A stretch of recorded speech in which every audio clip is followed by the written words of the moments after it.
CreepyCorner stories. Hey everyone, welcome back to CreepyCorner stories.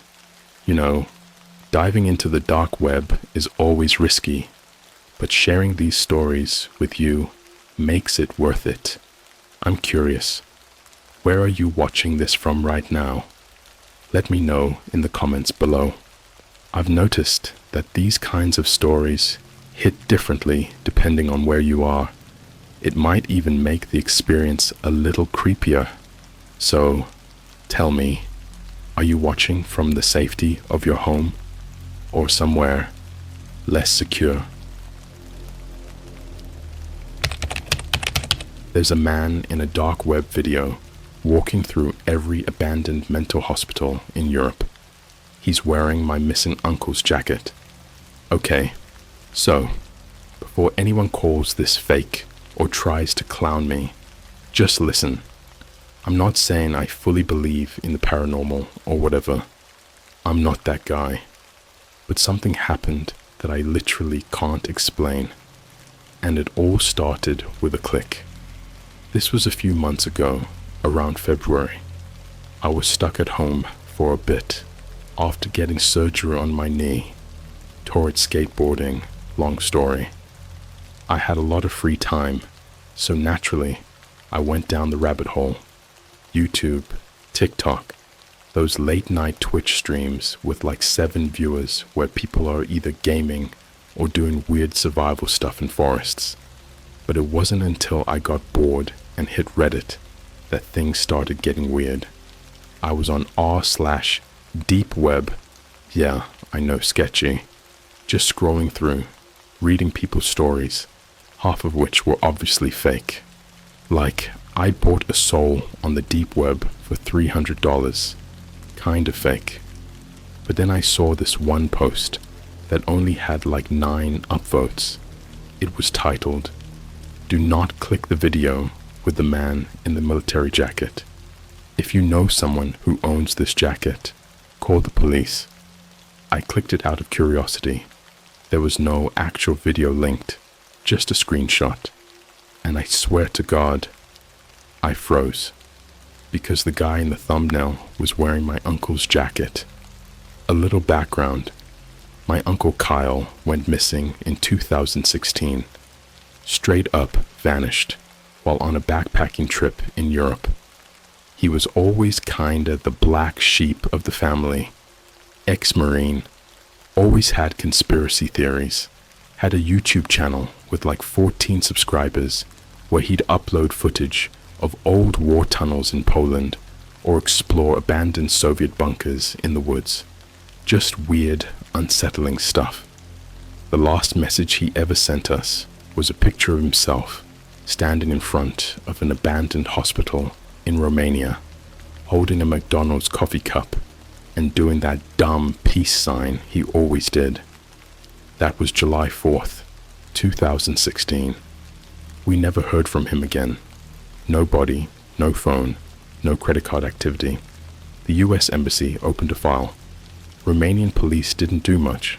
My family just moved on. Like, what else can you do? But this screenshot, this low-res, grainy, compressed as hell image, looked exactly like him, or at least his silhouette. Same height, same building, and that jacket, I remember it, olive green with a faded American flag patch on the right sleeve, the same one he wore in nearly every video he uploaded. He used to joke about it being bulletproof. It had a rip along the collar, and in the screenshot, it was right there.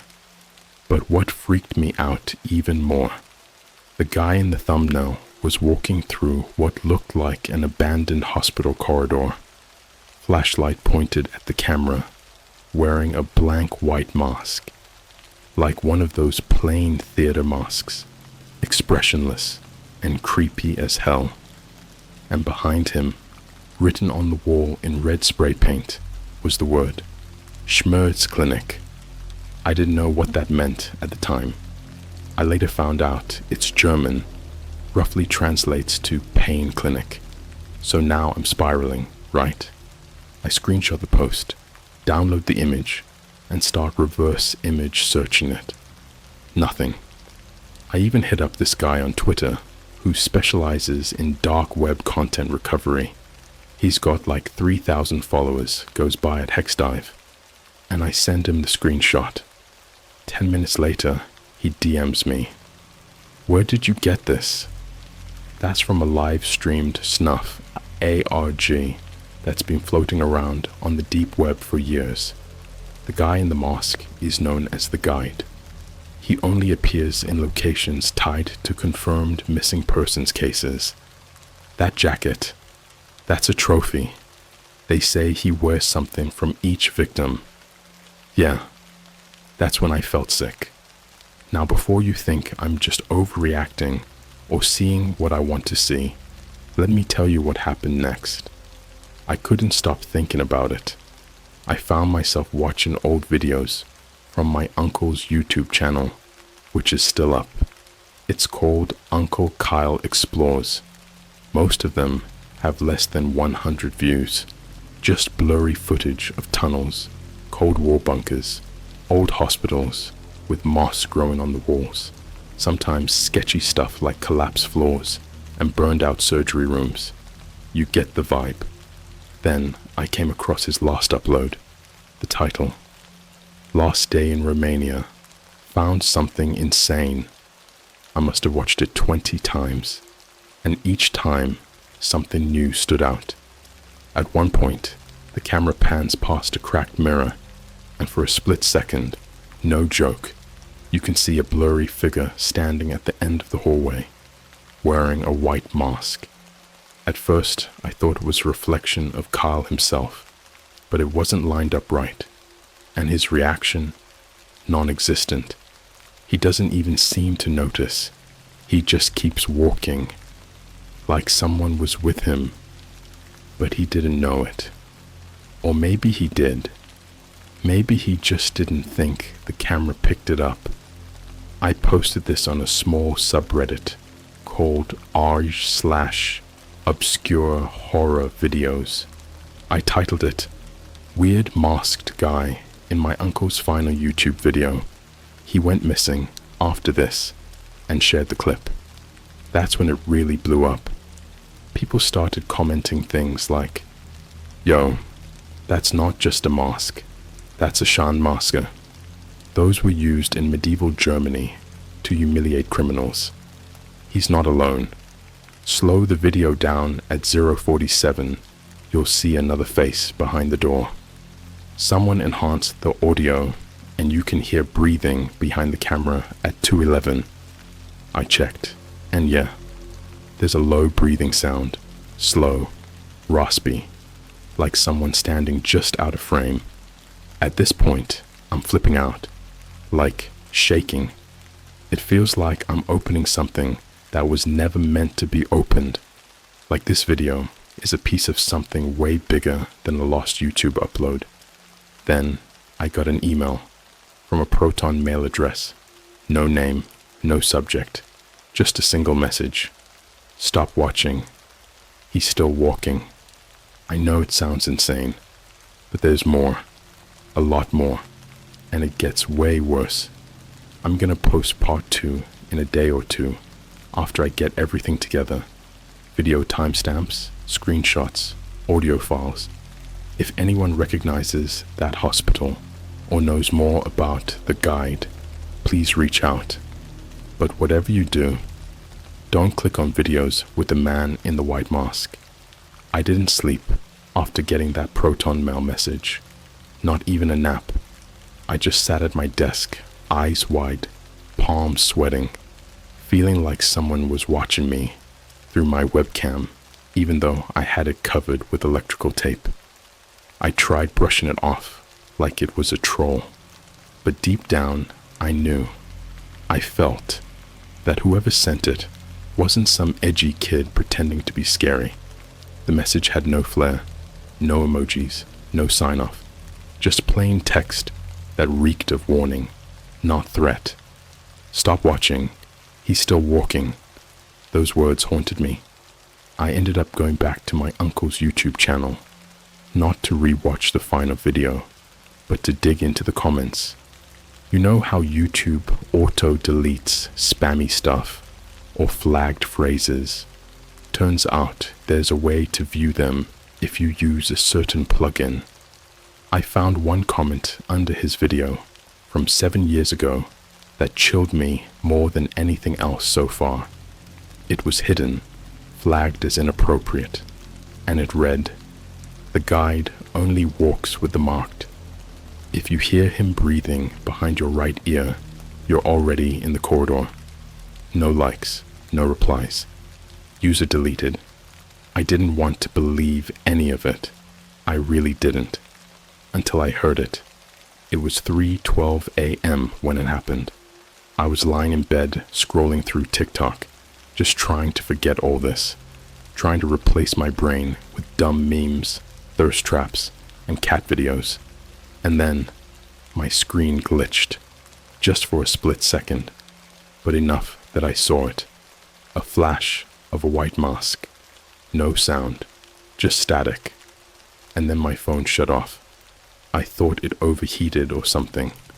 I put it on my nightstand and reached for the remote to turn on the TV. And that's when I heard breathing. Not from the hallway, not from the window, but right behind my right ear. Short, slow, wet, like something exhaling through decayed lungs. I didn't move. I couldn't. I froze like my own body betrayed me. I didn't even turn around. I just sat there, heart pounding in my throat, staring at the blank TV screen reflecting nothing but my pale, terrified face. And then it stopped. No slam, no door creak, no footsteps, just silence, until my phone turned back on by itself. No boot screen, no logo, just instantly back on. And it was open to my gallery, with a new folder, named Room 313. Inside, 74 photos, all of them grainy, black and white, all taken inside what looked like an abandoned hospital. But here's the part that broke my brain. In every photo, I was there. In some, I'm lying in a hospital bed. Others, I'm just standing in the hallway. In a few, I'm clearly asleep on the floor, arms crossed over my chest. And the last photo? It's me, wide awake, looking directly into the camera, with the white masked man standing behind me, his hand on my shoulder, and his other hand holding my uncle's jacket. I immediately threw my phone across the room. It hit the wall and the screen cracked, but I didn't care. I started hyperventilating, pacing around the room like a lunatic. I even unplugged my PC and threw a hoodie over the webcam just in case. That's when I remembered something my uncle said during Thanksgiving back in 2015, like a joke that suddenly feels like a threat from beyond the grave. The scariest part of being lost isn't the place you're in. It's realizing something followed you home. I needed help, but not the cops. They'd laugh me off or send me to a psych ward. So I contacted at HexDive again. I told him everything. The folder, the photos, the breathing, all of it. He didn't laugh. He didn't even hesitate. He just typed, "It's begun. I need to show you something. Join this Onion link. No screenshots, no saving." He sent me a Tor browser link. Let me make one thing crystal clear. Do not go looking for this link. I won't even type it here. I copied and pasted it into Tor and was instantly brought to a site called Anatomy of the Corridor. Black background, white serif font, no images, just text. The site opened with a paragraph that still haunts me. There are places you can walk through, but never leave. Rooms that rearrange themselves, time loops, corpses that never rot. The guide walks these places. He's not human. He wears trophies. And if you've seen him in more than one location, it means he's chosen you. Then there was a list, a log of some sort. Each entry had a date, a location, and a description. They were all places across Europe, mostly hospitals that no longer exist on Google Maps, like Belitz-Heilstätten, Germany, October 11th, 2002. Child patient found sewn into mattress. Hôpital Sainte-Anne, Paris, February 5th, 2006. Body with no tongue and glass eyes posed in wheelchair. Sanatorio de Cesures, Spain, April 19th, 2011. Hallway discovered with no exits. 6 mirrors. 1 reflection missing. But then I saw one entry that made my stomach fall through my spine. Schmerzklink Asylum, Romania, July 4th, 2016. Victim 107. Wore an olive jacket. Eyes removed. Final words. He showed me where pain lives. Victim 107. That was my uncle. I sat there reading the entry over and over, wanting it to be fake, wanting all of it to be some twisted RRG, until I scrolled down to the bottom. There was a live chat box, just one message, from a user named Room313. He kept the jacket, but he wants something from you now.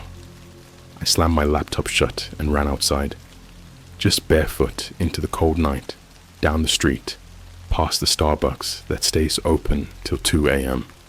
People stared at me like I was on something, but I didn't care. I was convinced if I stayed in my house another minute, I'd vanish like my uncle did. Just blink out of existence.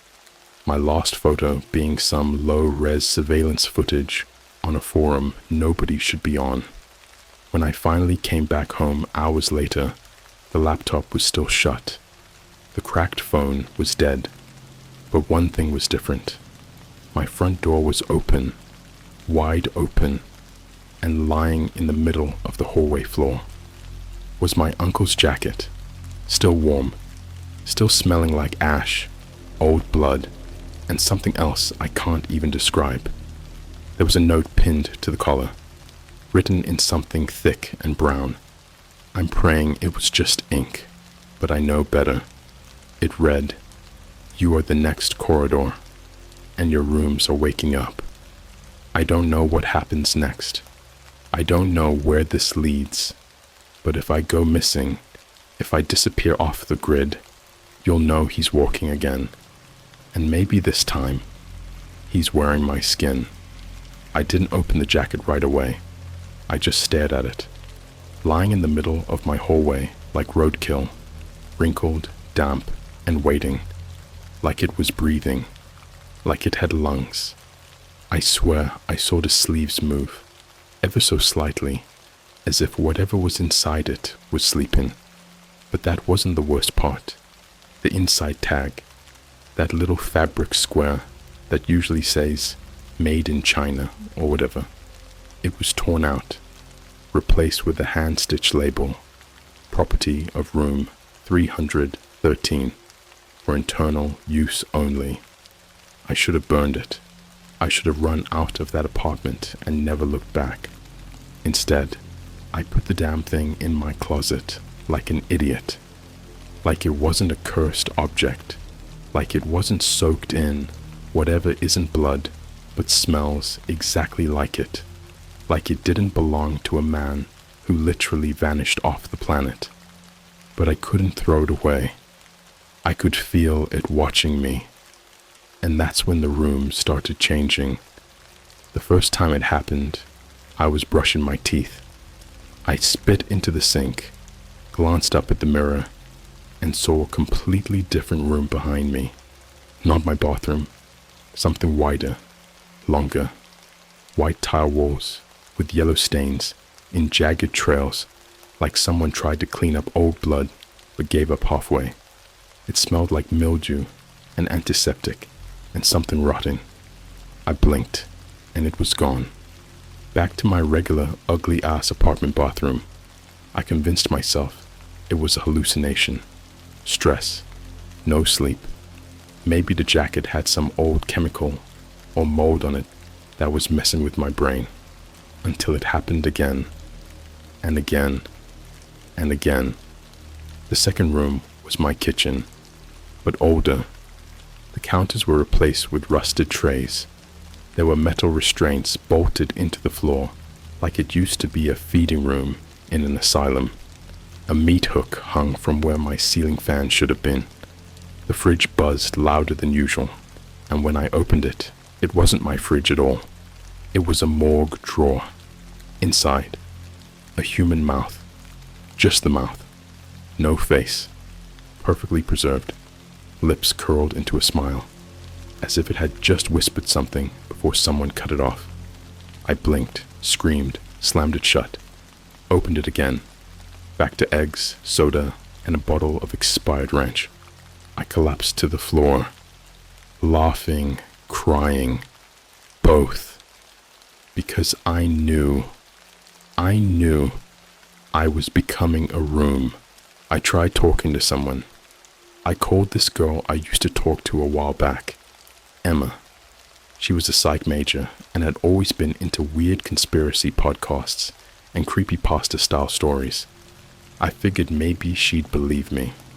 She picked up, groggy. Yo, Emma, I know it's late, but I need to ask you something. If someone gave you an object that used to belong to a missing person, like something they wore, and then you started seeing rooms that don't exist, would you think you were crazy or cursed? Long pause. Then she laughed. Not a ha-ha, that's funny laugh, but more like a nervous chuckle when something doesn't feel right. Why? Did you open a door you weren't supposed to? That's when everything stopped. Like the silence on the line was dead air. I didn't tell her anything about the guide. I didn't mention the jacket. I didn't say a single word about room 313. What did you just say? I whispered. She got really quiet. Then she said, don't wear it. Don't let it touch your skin. If it smells like rust, that means it's hungry. Burn it. Do not, under any circumstances, fall asleep with it in the house. And then the line went dead. I tried calling back. Her number didn't exist.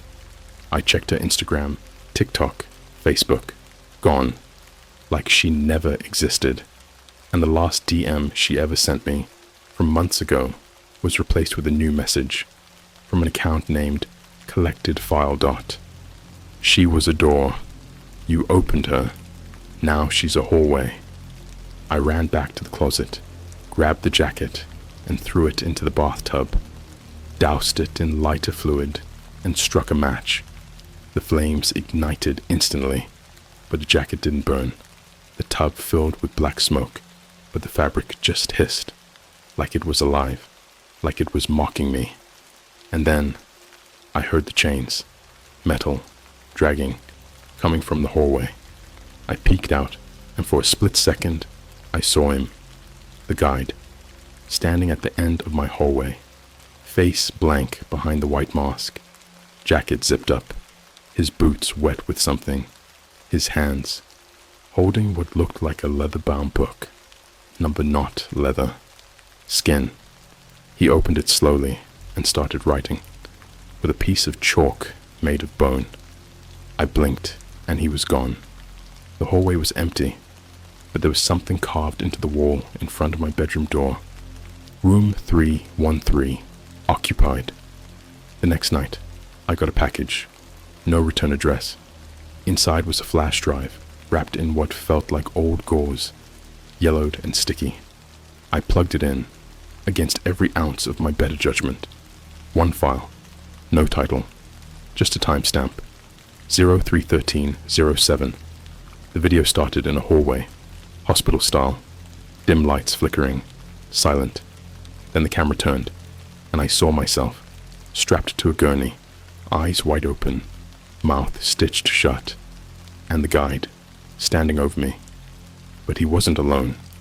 Behind him were other people, dozens of them, all wearing clothes that didn't match the time period, nurses, soldiers, teenagers in Starbucks uniforms, children with name tags that read, "Visitor."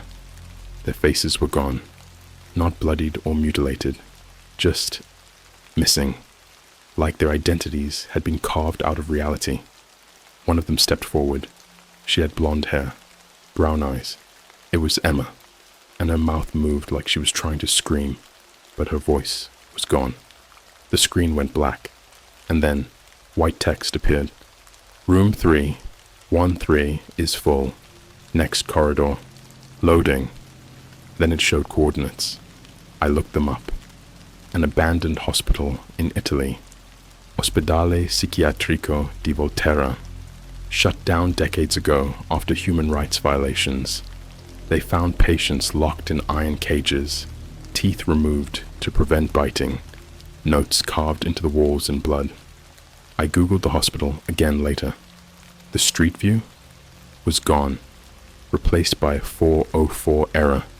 Even archive.org couldn't find it.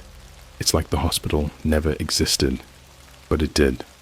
I've seen it, because last night, when I opened my bedroom door, that's where I was. Not my room, not my house. I was in Volterra. The air tasted like iron. The floors were sticky with something thick and warm. And the guide? He was walking toward me, jacket zipped up, wearing my face. I don't know how to escape this. I don't even know if I'm still here. My mirror doesn't reflect anymore. My voice doesn't echo. And the smell of rust? It's stronger than ever. If you're reading this, and you've seen the man in the white mask, you're already being measured. You are no longer a person. You are a room. And the guide? He collects architecture. I don't remember sleeping. I don't remember eating. I don't remember the last time I even felt like me. There are voices in the walls now, not whispering, weeping, sobbing in different languages, different genders, sometimes not even human sounds. One of them calls me by name, over and over again, like a broken record that bleeds. Every time I try to leave my apartment, I end up in a different version of it. One time, the walls were soft, pulsing, wet, like I was inside something's stomach. Another time, the floor had numbers on it, 4-digit codes, one under each step. If I didn't step in the right order, the lights would flicker, and I'd hear dragging behind me, wet dragging, like something with no feet was crawling fast. I made the mistake of looking behind me once. The thing on the ceiling didn't have a face, just holes. Dozens of perfectly round holes, like it had been drilled into by God himself, each one filled with what looked like wet human eyes, some open, some stitched shut, some blinking out of sync, like they were watching different moments in time. I blinked. I was back in my room, blood on my shoes, something twitching in my sock drawer. It gets worse when I sleep. If I sleep, I wake up in places that don't exist. One time, I was in a long hallway made of hospital beds, stacked, welded together, covered in restraints and black mold. Each one had something in it, but their bodies were folded the wrong way, like someone was trying to make people fit into beds built for corpses. Another time, I woke up strapped into a dentist chair in what looked like a makeshift operating room. The walls were all mirrors, but none of them reflected me. Just the guide, standing behind me, holding a scalpel and smiling underneath the mask. Except, there's no mouth on that mask. There never has been. So how did I know he was smiling? Because I could feel it on my face. My lips moved on their own, grinning so wide the corners split. He leaned in close. I could hear him breathing again. Not in my ear this time, from inside my skull. And then he whispered something, not out loud, but into my bones. You are almost ready, but your walls need screaming. When I woke up, my hands were bandaged. I don't know what I did to myself. I don't want to know. There was a sewing needle in the sink and a ripped piece of my tongue next to it. I can't speak now. Only type. That's probably why you're reading this, because they don't want me talking anymore. My voice was too human, too loud. Now I'm just another echo in the corridor. I've started receiving letters under my door. No postage, no return address, just thin sheets of paper that feel like hospital wristbands, each one with scrawled handwriting in different colors of ink or fluid. Some letters are written in red, some brown, some black. A few smear when I touch them. Others seep through my fingers. The messages are short, like commands, instructions for the next stage. Go to the Starbucks on 23rd and Halley. Order nothing. Wait in the bathroom. I did it. At 3:13 a.m. The place was empty except for a barista who wouldn't look me in the eye and had no name tag. She was scrubbing the same spot on the counter over and over. I waited in the bathroom for 17 minutes. Then the lights flickered and I heard the scraping coming from the mirror, like nails, long ones, tapping, dragging, scratching something behind the glass. The sound wasn't loud, but I felt it in my teeth. Then the mirror changed. Instead of my reflection, I saw a hospital hallway again, except this time, there was someone in a hospital gown standing in the middle of it. Their back to me, head twitching slightly, like a glitch. Then they turned, and I saw my own face. But it wasn't me, not anymore. My eyes were black, but not hollow, reflective, like they weren't eyes at all, just camera lenses. The figure opened its mouth, and something poured out. Photographs, old Polaroids, faded, cracked, some burned, each one showing a person in a room, screaming, clawing, bleeding, choking on restraints, lying motionless under flickering lights. In one of them, my uncle, lying on an operating table, chest open, and standing over him, me, smiling, holding a pair of garden shears. When I came back to the real world, if you can still call it that, I was alone in the bathroom, except for one thing. The mirror had a crack in it now, a thin, branching fracture, and along the bottom edge, written in dried blood, "He's building you piece by piece. Every room is a memory you haven't had yet." I ran home, except home wasn't home anymore. When I opened the front door, I stepped into another hospital, not a metaphor, a real place. The air was cold, the walls were green and yellow, flaking. There were beds nailed to the ceiling, bloodstains shaped like maps on the floor. The windows were bricked over with concrete slabs. The lights above buzzed like angry bees, and there was a smell, rot, but worse, like memory rot, like something that used to be human had died 100 times, and each death left a different stench. There was a nurse's station ahead, but instead of a nurse, a mannequin sat there, dressed in scrubs, its head replaced with an IV bag filled with teeth.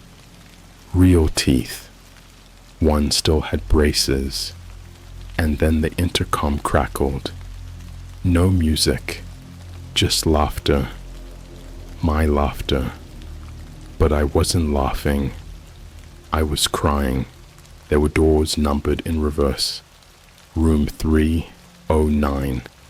And then, the door was wrapped in what looked like human hair, tied around the handle in loops and braids. Hanging from the doorknob was a key, covered in fingerprints and bite marks.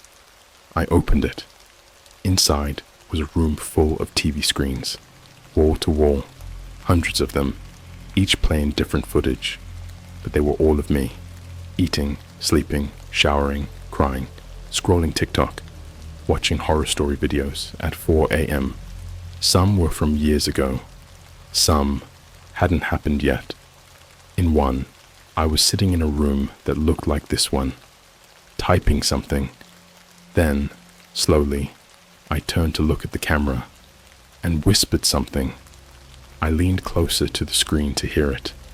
The image flickered, glitched, and then I heard my voice say, "Stop watching. He's behind you now." I ran out of the room, slammed the door, but when I turned back, the numbers were gone. Every door now said the same thing, collected, and above each one, scrawled in dripping red-black sludge, "You were never real. You were always a room." I don't know how long I've been here. Time doesn't pass in the corridor. It rots. I hear the guide's footsteps every night. Slow, measured. He's walking across someone's ceiling. Maybe mine, maybe yours. He's not hunting. He's documenting. Every scream, every hallucination, every moment you question reality. He records them. Because he's not building a hospital. He's building a person, and that person is you. This post may vanish like the others, but if you're reading this, check your bedroom wall at exactly 3:13 a.m. There will be a crack that wasn't there before. And if you press your ear to it, you'll hear breathing, your own, from the other side. Some stories have endings. This one doesn't. Because when you become part of the infrastructure of pain, when your body isn't a vessel but a location, you don't get an ending, you get maintenance. I don't know how much longer I've been here. Time bends in the corridor, not like a metaphor, literally bends. Days fold into hours, screams loop in reverse. Sometimes I'll blink and my fingernails have grown 3 inches. Other times I'll open my mouth and someone else's voice comes out. I think it's my uncle's. The hospital is growing. Every time I close my eyes, another wing appears. A ward labeled in languages I've never seen. Doorways too narrow for a body, but wide enough for a scream. One hallway is covered in old social media posts. My own. Printed out. Taped to the walls. Tweets I forgot I even wrote. Instagram captions. A TikTok comment I left in 2021 under a horror meme that said, "LMAO, imagine if hospitals could remember you." They can, and they do. I found a room last night. It wasn't labeled, just a blank metal door with no handle. It opened when I touched it. Inside were 3 things: a hospital gurney, a TV playing static, and a human spine nailed to the wall, with a note pinned to the vertebrae. It was a map, but not of the hospital, of my life. Every major trauma was a room. The time I broke my arm, at 11, room 203. The time I got lost in that Walmart as a kid for 4 hours, room 102. The night my uncle disappeared, room 313. The night I first saw the video, room 666. Yes, there's a room 666. It's not marked like the others. It's under the floor. You don't walk to it. You fall. I didn't fall by accident. I was pulled by hands that weren't hands, more like cords of wet cloth with fingernails. They yanked me down while I was sleeping in what I thought was a safe room, a storage closet lined with shelves full of old VHS tapes. But the tapes screamed. They screamed like they knew me. As I was pulled down, I passed through layers of sound, the cries of the dead, the laughter of the guide, the static of forgotten cameras, and then I hit the floor. Room 666 isn't a room. It's a womb. Dark, breathing, wet. You don't see in it. You remember it. I remembered things I've never done. I remembered holding a scalpel over someone begging in a language I don't speak. I remembered dragging a patient down a hallway while he vomited blood and I hummed a song from my childhood. I remembered locking myself in a padded room and watching my own body decay in fast forward while the guide stood behind me with no face. I remembered being born here, not as a baby, as a structure, a hallway, a corridor, a prison for memory. And then I woke up on a gurney, chained. A nurse was standing over me, but she had no mouth, just stitches. Her eyes were replaced with barcode stickers. One of them said, "Soul, pending transfer." She held up a clipboard, the name at the top, my name. Below it, a checklist. Hallucination response, check. Memory loss, check. Identity corruption, check. Physical distortion, check. Compliance, in progress. At the bottom, guide has approved subject for final architecture. Then the TV turned on, and there I was, on screen, back in my old apartment, sitting at my desk, typing, like right now, writing this, except my face was different. No eyes, no lips, just holes pouring out wires. The screen zoomed in, zoomed through the screen, into my eye socket, and I saw the others, thousands, lining hallways made of bone and rebar and hospital gowns, their minds torn open and nailed to the walls. Some were still alive, twitching, glitching, repeating phrases like corrupted AI. He still wears my face. I was a son. I was a daughter. Now I'm an East Wing. Please don't build me here. The corridor is awake. The corridor is hungry. The corridor is me. I started screaming, but nothing came out, because I had no mouth anymore. And then the guide entered the room, silent, white mask, dripping wet. He held my uncle's jacket in one hand, and a mirror in the other. He set the mirror down beside me. I looked in. I wasn't there. The room was empty, because I was no longer a person. I was the floor. I was the surface they were walking on. They scraped their fingernails across me. I felt it.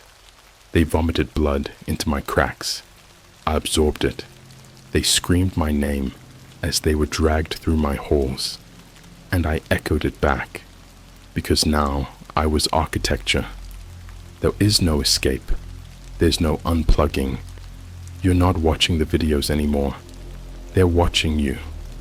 Every time you scroll horror content at 3 a.m., every time you click something you shouldn't, every time you feel that flicker, that wrongness in the corner of your eye, that's a room loading. That's your corridor preparing.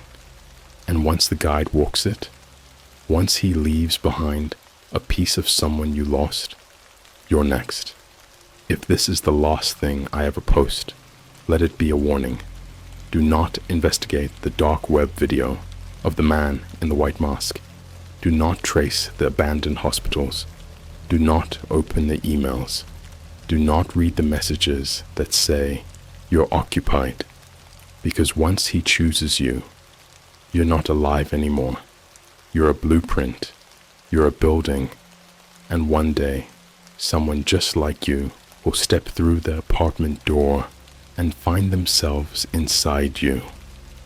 Final note, carved into my arm. Pain is permanent. So are you. Welcome to room 313.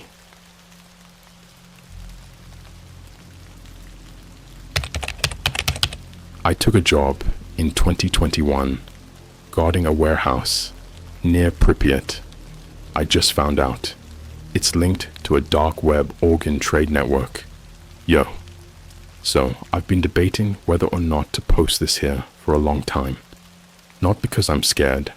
Well, not just because I'm scared, but because it honestly sounds so batshit crazy that I know half of you won't believe me. And I wouldn't blame you if you didn't. Hell, I lived this, and I still don't fully believe what I saw. But screw it. I'm posting it. If nothing else, Maybe someone out there will know what the hell is going on. Or maybe it'll warn someone before they do what I did. So, let's rewind to 2021. I was 23, broke, living in a sketchy apartment in Warsaw, Poland. I'm originally from Manchester, UK, but I moved out here after getting laid off during COVID and chasing some pipe dream of being a travel vlogger. Spoiler, didn't work out. Ended up doing gig work on Upwork and bouncing around cheap hostels until I finally landed in Warsaw. So one night, I'm scrolling Reddit at like 2 a.m., eating cold pierogi, and I stumble across this sketchy little job listing on some Polish freelance forum.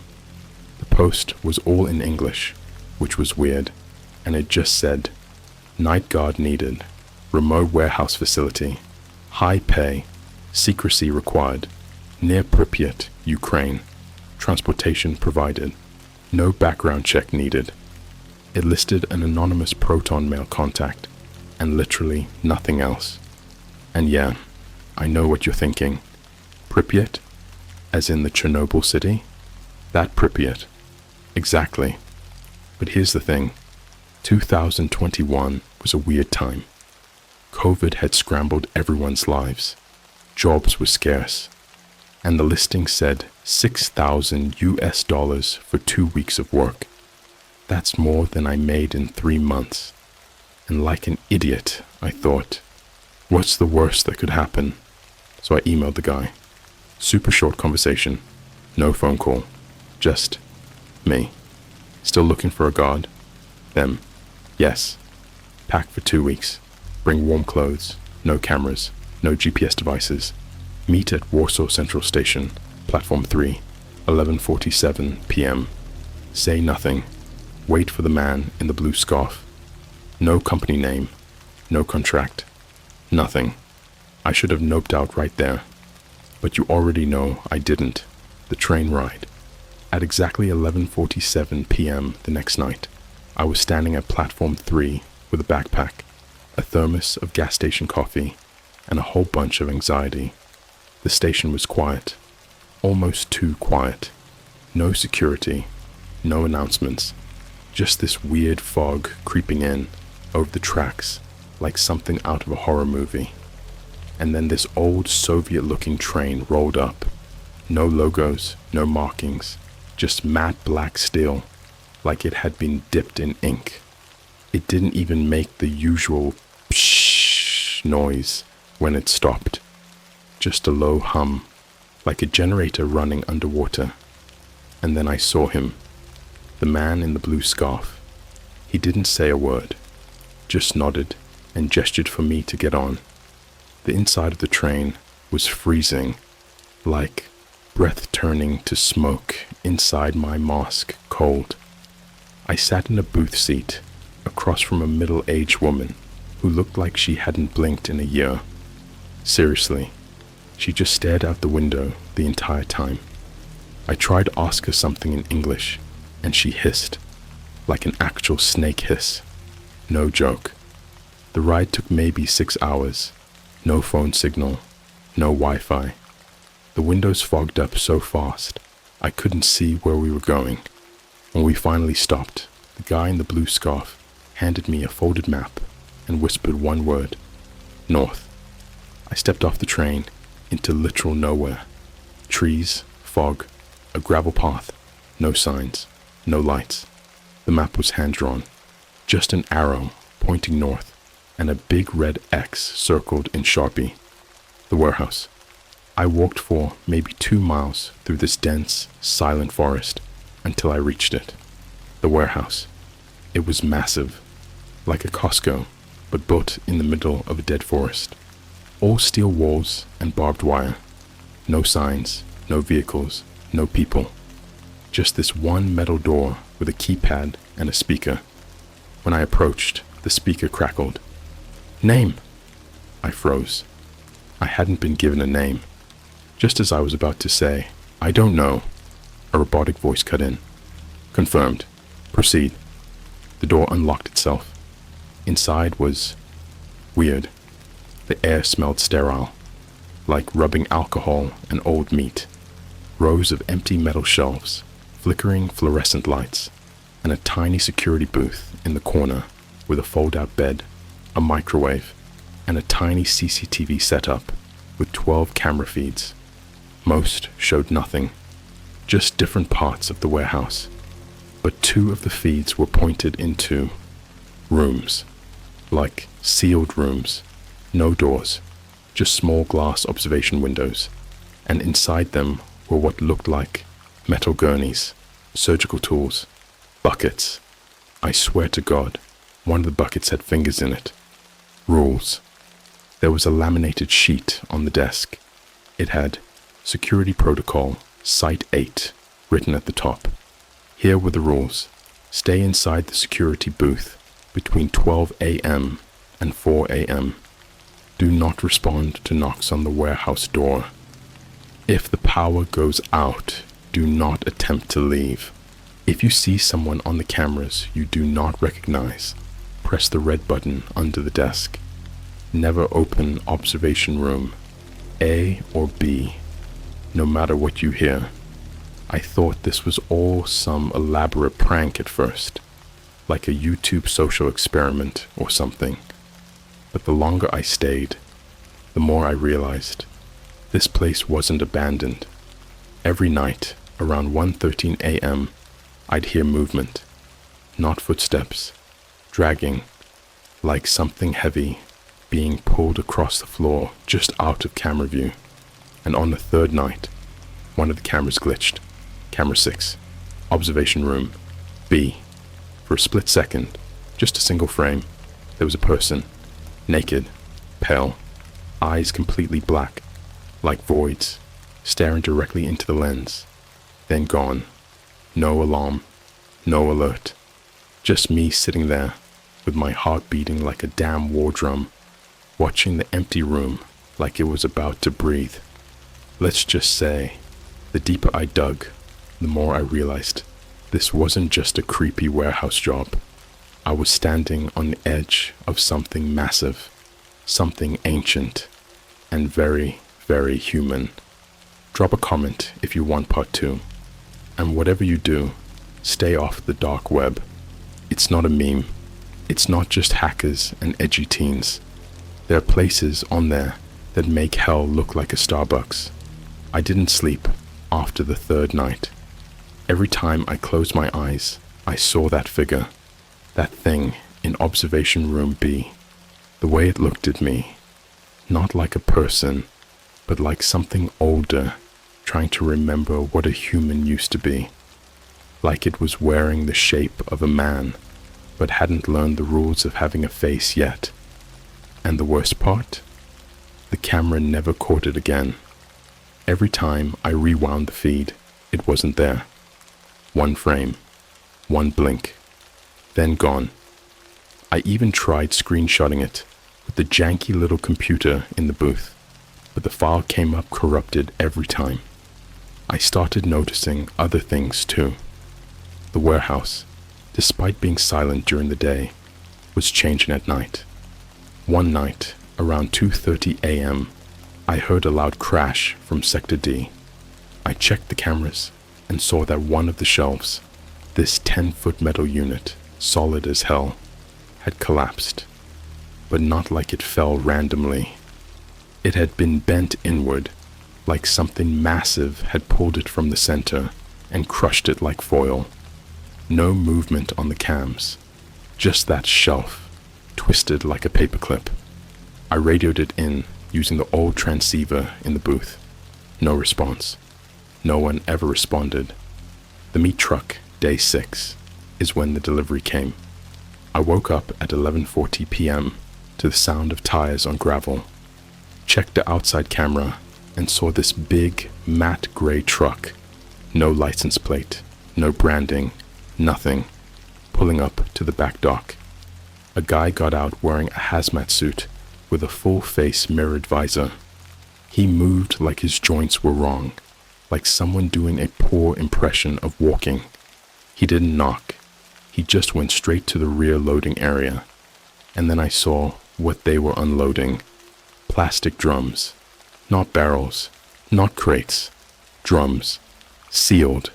With black zip ties wrapped around the lids, like some kind of industrial restraint. The kind you'd see on Reddit crime posts, with titles like, "They found her" in one of these. I zoomed in on one drum. There was something written on the lid in permanent marker. Liver. Unsuitable. Return. I wish to God I was joking. Another one said, left kidney, clean. Another one just said, C4 failure. I don't know what that means. And as they rolled them into the back hallway, where the cameras didn't reach, I heard the sound of sloshing, like meat in broth, like organs still floating in fluid. I didn't throw up, but my whole body itched with this crawling sensation, like my skin knew I was seeing something I wasn't supposed to, something biohazardous to the soul. The breather. That same night, around 3:45 a.m., someone started breathing into the mic. The speaker in the booth. That little two-way intercom by the door. It crackled to life all on its own, and I heard this dry, ragged inhale. Slow, deliberate, right up against the mic. Then a long, wheezing exhale. Nothing else. I froze. Didn't move. Didn't breathe. I just watched the intercom like it was going to open its own mouth and bite me. Then it said, in this disgusting, mucusy whisper, "You're late with room B." I almost screamed, but it was the tone that wrecked me. It wasn't angry. It wasn't even impatient. It was expecting, like I was a waiter who forgot someone's drink order, like I'd just disappointed someone who'd ordered something. Alive. Then the voice cut out. Silence. I sat in the booth until morning, hand glued to the emergency button under the desk, but I didn't press it. I still don't know what would happen if I did. The clipboard. The next day, I started searching. There was a maintenance closet behind the bathroom. It was always locked, but I found a small key taped under the fold-out bed in the booth. Inside were 3 things: a metal toolbox, a yellow-stained clipboard with names and checkboxes, and a jawbone, just a human jawbone, sitting on a rag like it was some sort of souvenir. The clipboard had a bunch of names on it, some in English, some in Cyrillic, some scribbled out with ink so thick it bled through the paper. But one name stuck out. Olivia Kramer, Session 4, complete, B4, extraction failure, reassignment, discard, 2 vocal. There were other notes too. One said, Haitian twins, clean skin, no piercings, ideal for Japanese clients. Another just said, male, mid-20s, damaged merchandise, sell by parts. I stood there, holding that clipboard, with this dull ringing in my ears, like I was about to pass out. That was when I realized this warehouse wasn't a storage facility. It was a butcher shop, and I was the fucking night manager. Night 8. It got inside. At 1:17 a.m. on the 8th night. Observation room. A lit up on the monitor. I didn't touch anything. The lights just flickered on in the room. Inside, there was a girl. Maybe 19th. Shaved head. Thin as hell. Wearing a paper hospital gown. She was standing, barefoot, staring at the mirror in the room. You know how you can feel when someone's looking through a one-way mirror. That's what she was doing, looking straight into the camera. She mouthed something. I couldn't hear her, but I could read her lips. Help me. I jumped up. I swear to God, I nearly knocked the chair over. The camera glitched, then cut to static. And then, a knock on the booth door. 3 taps. Slow. Deliberate. Then silence. I pulled up the outside cam. Nobody. Then I heard breathing again. Not from the intercom, from behind me. I spun around, and the booth was empty. But the smell, oh God, the smell, like hospital antiseptic and rotten meat mixed with mildew. It made my nose bleed on the spot. My eyes started watering. My vision went fuzzy, like something was pressing against my skull from the inside. The lights in the booth flickered. Then, one by one, all the CCTV feeds cut to black, except camera 4. Observation room, B. It was open, the gurney was empty, and there were handprints on the window. Inside the glass, long fingers, too long. I locked the booth door, slammed the bolt shut. I sat under the desk until sunrise with a fire extinguisher in one hand and the emergency button under my thumb, whispering please, please, please, like a prayer made of static. I tried to leave. On the 9th day, I broke protocol. I packed up everything I had and tried to leave through the main gate. Took the gravel road back toward the train tracks. But there was no train, no tracks even, just forest. Endless, repeating forest. Every turn led back to the warehouse. It was like I'd been stitched into the fabric of the place, like the trees were sewn around me, looping in impossible geometry, trapping me in a loop of rot and silence.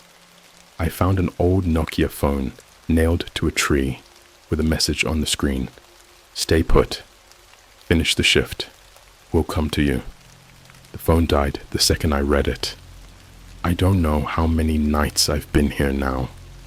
The clock in the booth says it's still day 10, but I've eaten through my rations, burned through the water tank, and I haven't seen daylight in 3, maybe 4 cycles.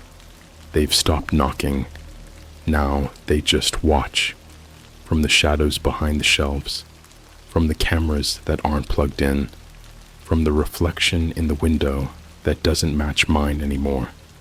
Sometimes I hear my own voice, whispering from the vents, telling me I'm next. But if I don't make it out, if this post ends up getting pulled or scrubbed, just remember this. The dark web doesn't just sell information, it sells flesh. And somewhere, buried deep beneath a warehouse, near Pripyat, there are freezers stacked with people who were never reported missing because they were bought, and no one asks questions when the price is high enough. Time doesn't work right here anymore. I don't know how long it's been since I last slept. The clocks say 3:42 a.m., but I've seen it flash that same number for 3 nights in a row, maybe 4. The lights above me hum, flicker, buzz, but never go out. I don't remember what sunlight feels like. I don't even remember if I existed before this place. That's how deep it gets under your skin. This warehouse doesn't just trap you, it rewrites you, like it's editing your memories from the inside out. I stopped hearing birds, stopped hearing anything really, except the dripping that never stops. Under the floor, there's a hatch in the far end of Sector C. I didn't notice it at first because it's under a pallet of empty crates.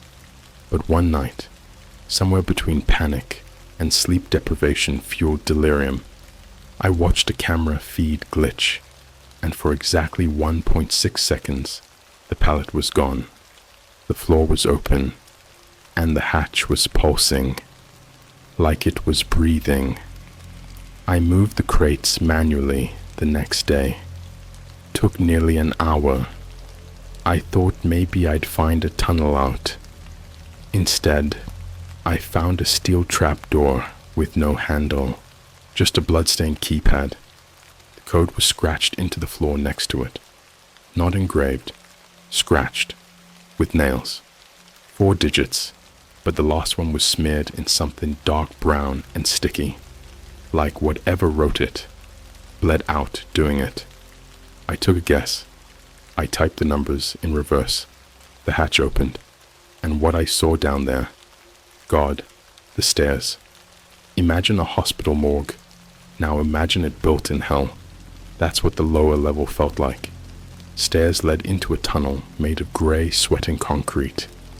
No ventilation, no lights, except for these flickering bulbs hanging on exposed wire like Christmas decorations for serial killers. The air was thick, thicker than anything I've breathed in my life. It pushed into your lungs instead of filling them. It reeked of bleach, copper, and fear. I followed the corridor until I hit a door labeled BX7, Storage, Living. The word living was underlined 3 times in red paint. Only it wasn't paint. The storage room. The door creaked open, and inside was a walk-in freezer. Rows of metal drawers like you'd see in a funeral home or an old morgue. Each one labeled with a plastic tag. No names, just prices. 22 years old, kidney and liver available, 19,400 euros. 19 years old, no anesthetics used, virgin, 44,000 euros. Unknown age, partial damage, sold. I walked past the first row, then the second. I didn't open any drawers at first. I couldn't. The smell was unbearable, like a pet store after a blackout. Rot and cold metal and burnt hair. But drawer number 11 was slightly ajar, and there was a finger hanging out, pale, feminine. The nail still had blue nail polish, chipped and cracked. It twitched. I swear to you, on whatever's left of my soul, it twitched. I opened it. Inside was a girl, still breathing, tubes in her nose, IV taped to her arm. Her eyes were wide open and she couldn't move. Paralysis. Not unconscious. Paralyzed. They were freezing her alive, keeping her organs fresh. I backed away and threw up all over the floor.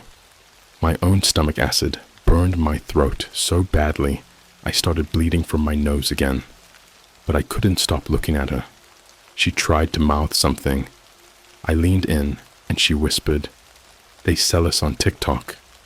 The auction, I didn't believe her. Not at first, but the next room proved it. There was a small computer set up in what looked like a repurposed janitor's closet.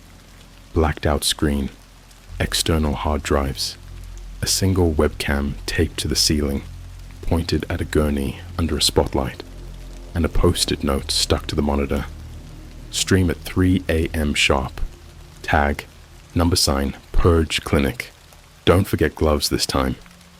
My blood turned to ice. I've seen TikTok trends that felt wrong before. Weird mystery box unboxings, dark cooking, ASMR, live streams with chat disabled and the sound off. You think it's just edgy Gen Z kids playing around. But this was a clinic, a purge clinic. I plugged in a spare flash drive I found in the desk and copied the latest folder. 302 gigabytes of footage, labeled in neat little folders. UKR, Youth 0721, Brazil's Org Live, US Jane Doe Died to Be, Child Bundle. I didn't open the last one. I couldn't. I'm not that far gone. But I opened one from the first folder. It was a live stream recording. A man, bald, wearing a surgical mask and apron, walked into frame and gestured at the camera. Then he began to cut open the body on the gurney. No sedation, no screams, just soft, wet sounds and the occasional twitch. In the bottom right corner of the screen, floating hearts. People were sending likes. The client list. Behind the monitor was a locked filing cabinet. I popped it open with a crowbar. Inside were dozens of manila folders, each with a different country flag sticker on the corner. I read a few. France, government officials, mid-40s. Special request. Young Eastern European blood, no tattoos. USA, Wall Street type. Paid $1.2 million for a functioning liver and left lung from an ethnically ambiguous subject. Wanted them as young as legally possible. Japan. Repeat customer. Organ harvest and partial skeletal extraction for display. His file had 8 pages of requests, but the last file, that one had my name, my photo, my old passport, a shot of me standing at Warsaw Central Station, waiting for the train on that first night. Under notes, it read, "Keep active for surveillance. Brain not yet sold. Spine already spoken for. ETA, 10 nights." I was inventory. That's when it all made sense. The contract, the camera glitches, the voice on the intercom, the clipboard. I was never hired to guard this place. I was the next one scheduled to be processed. Then came the whispers. I tried to leave. Again. This time through the freezer's emergency exit. Only it didn't open into the woods. It opened into a church. I swear on everything. There's a chapel underneath the warehouse. Red candles flickering. Wooden pews soaked in blood and mold. An altar covered in meat hooks. Human teeth scattered like communion wafers. And hanging from the rafters, torsos, skinned, eyeless, armless, arranged in a perfect circle, mouths sewn shut, faces turned inward, like they were worshipping something on the altar that wasn't there anymore. But I heard it, the thing they prayed to. It whispered behind my eyes, "You're inside me now. The stomach never forgets its food." I ran. I don't remember how I got back to the security booth. I think I passed out. I think I screamed myself awake. But the next time I opened my eyes, the hatch was sealed. The crates were back in place. The camera feeds were back to normal, like nothing ever happened. But I'm not alone. Anymore. There's another man here now. I see him on the cameras sometimes, walking the aisles, wearing my clothes, using my face. He waves at the cameras. He mouths the same words every time. "They bought you. Stop fighting." I don't know if he's a clone, a hallucination, a warning, a replacement. But every time he waves, another camera goes black. To be continued. Part 4 will come, if I survive long enough to write it. And if you're thinking about watching those forbidden TikTok live streams, if you ever see one tagged number Purge Clinic or number Meat Auction Live, swipe away, block it, report it, burn your phone, because once the algorithm sees you, you're already on their menu. I can't even tell you what date it is anymore. The calendar in the booth still says Tuesday, but I've seen at least 12 different sunrises, all through the same static loop on camera 3. The sun rises, it freezes, it glitches, then rewinds. This place is not on Earth in the way you and I understand it. The warehouse doesn't run on time. It runs on meat. And now the clients are coming. Not the ones with wallets. Not the ones behind screens, sipping wine while bidding on kidneys in chat boxes labeled with emojis. Number. These clients don't pay with money. They feed. Their rival. It began with a temperature drop. Not cold like winter. Cold like death. Like I was standing in an open grave that hadn't yet been dug.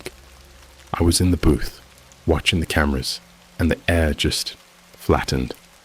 The pressure in my ears popped so violently, I bled from both sides. Every screen started flickering static, except one. Camera 8, loading bay. A black van pulled up. No plates, no headlights. The fog was so thick, I couldn't see the wheels. It hovered more than it drove. 3 figures got out. Not men, not women. Just figures. Their bodies were covered in what looked like garbage bags stapled to skin. Their arms were too long, knees bent the wrong way, faces hidden behind masks made of stitched leather that had freckles, and one of them, One of them licked the wall as they passed, like it was tasting the building for freshness. They didn't knock. They didn't speak. They bled their way in. The flesh wake. They didn't come for the organs in storage. They came for whoever was still twitching. Sector B lit up red. Emergency lighting triggered without a breach alert. That only happens when a specimen is released or escapes. I flipped through the camera feeds in a panic, trying to find them. I caught a flash on camera 6, observation room B, just as one of the clients ripped open the wall. Not the door, not a vent. The wall, like it was paper. And inside, there was no patient, just a pile of shredded gowns, smeared with words written in something that looked like blood, but moved like oil. The hunger owns the clock. The lights in the booth died. Total darkness. But I could still see them. I don't know how. I felt their shape. Saw them without my eyes. 3 mouths on each face. No eyes. Skin that quivered with every step, like it was crawling off their bones. One of them dragged a chain behind them. It wasn't attached to anything, but it screamed. They sat at the table. I don't know where the room came from. It wasn't on any map. It didn't exist yesterday. But when I fled the booth to try to reset the breaker, I saw it. A dining room. Perfect white linen table. Candles made from fat. Silverware still bloody from the last guest. And they were waiting. All 3 clients seated, staring at the head of the table, which was empty. And the chair? It was shaped like me. No, not shaped for me. Shaped like me. My arms, carved in wood. My face. My mouth sewn shut. They gestured. They invited me. And I moved toward them. Not because I wanted to, but because something inside me agreed. I was halfway across the room when I noticed the 4th figure, hunched in the corner, breathing, flickering. Its head was wrapped in wires, its chest open, organs moving like a clock. It was trying to put itself back together, sewing its own muscles back on with thread soaked in tar. And it looked up. It didn't have a face, just teeth. So many teeth. And behind it, scrawled into the wall, in what I swear was my own handwriting, Client 4, payment received, waiting to consume. I ran, but I swear to you, something laughed, and it had my voice. The feedback in the booth, every camera was off, except one, camera 0. It had never existed before. And the feed? It was me, sitting in a chair, naked, wired up, my chest cut open, tubes pumping in and out of my body, and above me, a chat feed in a language I'd never seen before. Symbols that moved when I looked at them, glyphs that shivered like they were alive. People were typing, and every time a message appeared, my body twitched on the screen, like they were controlling me. One message popped up in English, just one. Let's see how long he lasts with no heart. And on screen, a gloved hand reached in. I felt everything. No blood left. I woke up in the booth, shirtless, soaked in sweat, heartbeat everywhere. There was no wound, no scar, but I felt emptier, like something had been removed that wasn't physical. The IV system in the back corner was running, and the bag, it was full of my blood, labeled Client 04, Premium Human, RH negative / excellent condition. The showroom. I found the showroom next. It had mannequins at first, or so I thought, until one of them blinked. Row after row of display cases, filled with people in stasis, standing, breathing, tubes in every hole, skin waxed. Some had no limbs, just nubs, with QR codes stamped into them, like meat waiting to be purchased. And behind glass was something worse, A wall of photographs. Hundreds, maybe thousands. Children, teenagers, adults, selfies, pics taken from Instagram, TikTok, Twitter. Some from YouTube, thumbnails. I saw my face. Twice. One photo from the train station. One photo I never took, sleeping in my apartment the night before I left for Poland. And beneath every photo, client match, verified, shipping scheduled, the loop. I tried to kill myself, tied a noose from the electric cord in the boiler room, kicked over a stool and dropped. It went tight. Vision went black. I woke up on the floor of the showroom, untouched, not even bruised, but there was a note nailed to my hand with a toothpick. Assets attempting to void contract will be penalized. You will feel everything. The final door. There's one door I haven't opened. It's marked with a sign that simply says, "Clients only." There's always something breathing behind it, something that hasn't forgotten how to chew. I think that's where they watch from, the ones at the top, the ones who pay with more than money. I hear them in my sleep now, promising me that when I die, it'll only be part-time. The rest of me, it'll keep working, but it won't be mine. Because if I'm right, if what's behind that door is what I think it is, then you've already been seen. If you're reading this, if you've made it this far, they know. And they're coming, not for your wallet, not for your clicks, for your parts. The door was warm. I don't mean that metaphorically.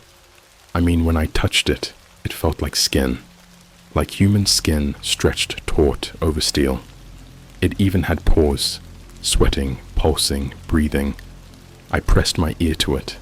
There was no sound, but I felt something listening, watching, waiting. Every bone in my body screamed not to open it.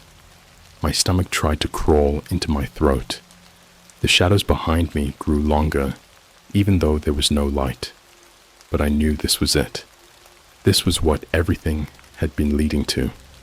So I typed in the access code from the clipboard I'd found in the showroom. It was handwritten in someone's blood, or maybe mine. 9-3-8-void. The keypad accepted the word. That's the part that broke my mind a little more than it already was. And then the door opened. The dining room of the unborn. The hallway behind it wasn't made of concrete. It was made of bone. I stepped into a tunnel lined with fused rib cages and vertebrae, twisted into columns like a cathedral built from butchered giants. The walls dripped, veins pulsed behind transparent flesh, and every step I took echoed like I was walking on the inside of someone's throat. And the smell. I can't even describe it. Imagine if every orphanage that ever burned down had a basement filled with wet dolls and spoiled milk. Mix that with sulfur, bleach, and the stale breath of something that's been hungry since before time existed. The hallway ended in a great circular chamber, and inside, they were waiting for me. The clients, not 3, not even a dozen, hundreds, stacked in rows, sitting silently in chairs made of spinal columns and teeth. Some didn't have faces, just holes. Others had too many, eyes in their shoulders, mouths on their palms. One had its intestines looped around its neck like a scarf, and they were all staring at me, each one holding a number, a bid. And in the center of the room, under a spotlight dripping blood instead of light, was me, another me, hooked to wires, spine exposed, skin peeled open like pages in a book, heart still beating in a bowl of saline on a pedestal. That version of me blinked, looked at me with a twitch of what was left of his mouth, and tried to whisper, but he had no tongue. One of the clients stood up, taller than the others, wearing a suit stitched from police uniforms and baby blankets. His head was a TV, static playing. Every so often it flashed an image of a random human face. Yours, mine, a celebrity, a baby. He spoke in a voice made from hundreds. The asset has returned to the menu. Final payment confirmed. All parts accounted for. Let the feast begin. The auction of the soul. They didn't eat me. That would have been mercy. They began to divide me, piece by piece. One client walked forward, humming. He pulled my shadow off the ground like it was fabric and folded it into a jar. Another reached into my chest and removed the memory of my mother's voice, placed it in a vial, labeled it emotional residue, grade A. They passed my body around like a family at a reunion passing dishes. They argued over my laugh, bid on my trauma. The tall client with the TV head whispered that some customers didn't want organs. They wanted fear, raw, unfiltered, extracted directly from the nerves and memories of the living. And fear, that was my currency. The hall of screens. When they were done pulling everything intangible from me, they showed me the final room. A wall of screens. Every screen was showing a live stream, not of people being tortured, not anymore. Now it was just normal people, on trains, in McDonald's, at Starbucks, in bed, scrolling on their phones. The cameras weren't around them. They were inside them, implanted. The clients watched with silent fascination, observing every mundane movement, waiting for just the right moment of emotional spike to extract. The girl in Tokyo crying over a breakup. They took her grief and turned it into perfume. The man in Kansas screaming during a home invasion. They bottled that terror and sold it to a client who hadn't felt anything since 1743. And then there was me. One of the screens showed me, this me, writing this, bleeding at the keyboard, fingers shaking, mind half gone, heart no longer beating, but somehow still alive, still watching, still being watched. The contract. On a pedestal in the center of the room, there was a book, bound in skin, covered in stitched-on usernames, Reddit handles, TikTok IDs, YouTube profile pics. Your favorite content creators. They weren't shadow banned. They were harvested. And at the top of the current page, my name. Beneath it, in black ink that smelled like burning teeth. Payment complete. No refunds. Property of the clients. And below that, next asset scheduled. Redacted. But it wasn't redacted. It was your name. Whoever you are. Reading this. Watching this. I tried to burn it down.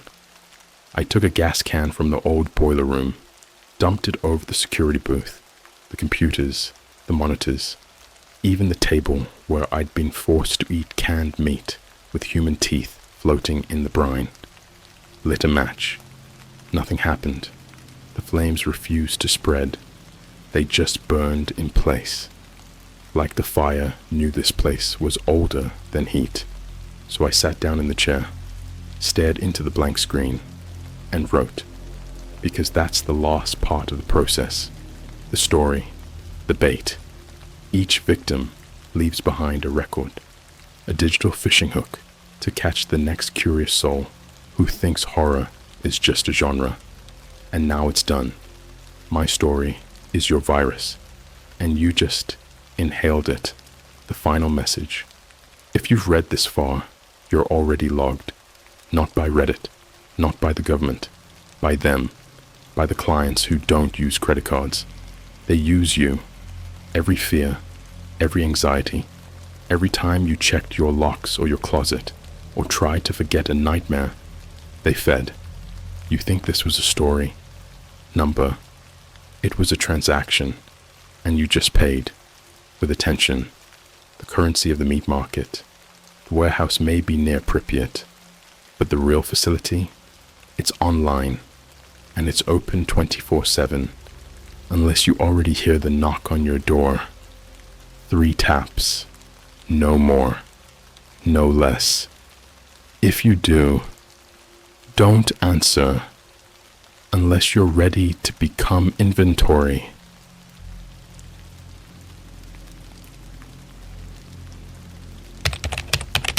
My friend ordered a replica WW2 gas mask from the dark web.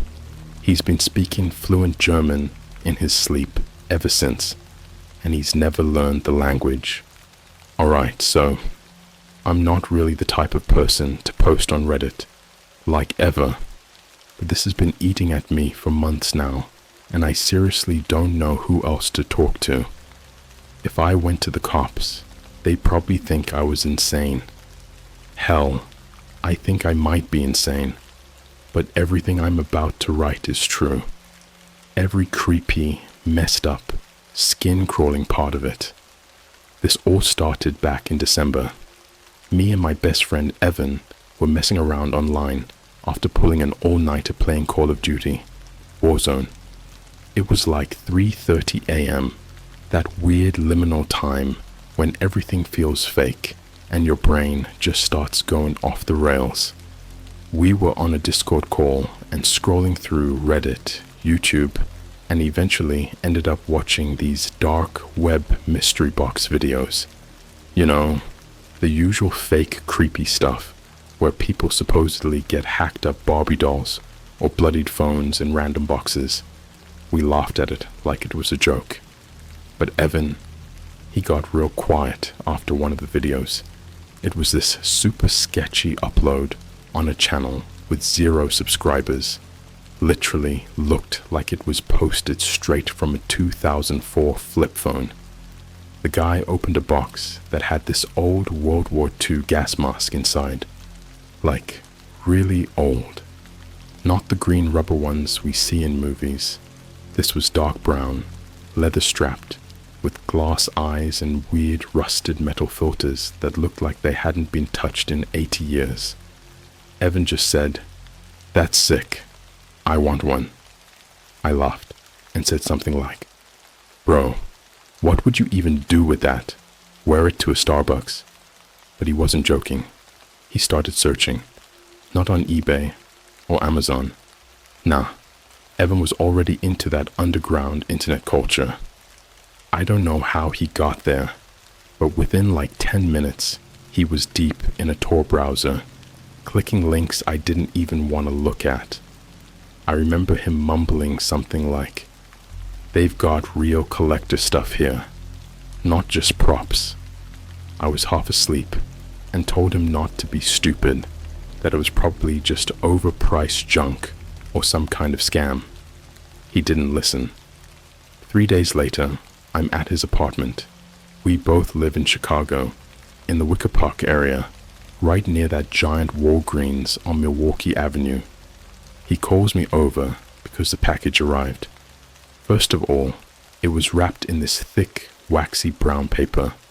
No return address, no tracking label, just his name, written in black ink like it was done with a fountain pen. Not even printed, handwritten. It gave me this weird vibe instantly, like something from a museum. He tears it open and boom, there it is, the exact same gas mask from the video. It smelled horrible, like mildew and metal and something else I still can't name. Almost like burned hair, and the inside was lined with this tan fabric that looked way too new to be 80 years old. Like someone had just worn this thing.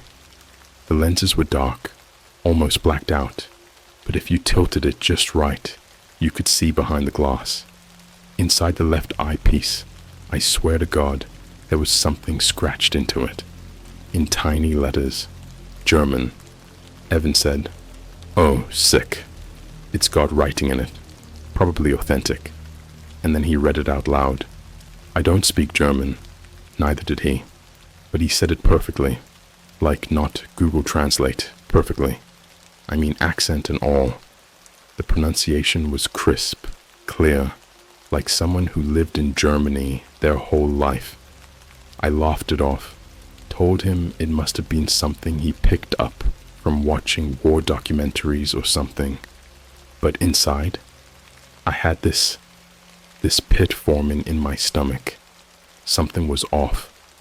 Over the next few days, Evan started acting weird. He'd FaceTime me at night, eyes bloodshot, saying he couldn't sleep because he was having these dreams, vivid ones. He described old European buildings, underground bunkers, radios buzzing in static. One time, he said he saw a little girl in a red coat walking down an empty Berlin street, her eyes blacked out. That was the moment I realized this wasn't just some creepy antique. He told me he started speaking in his sleep.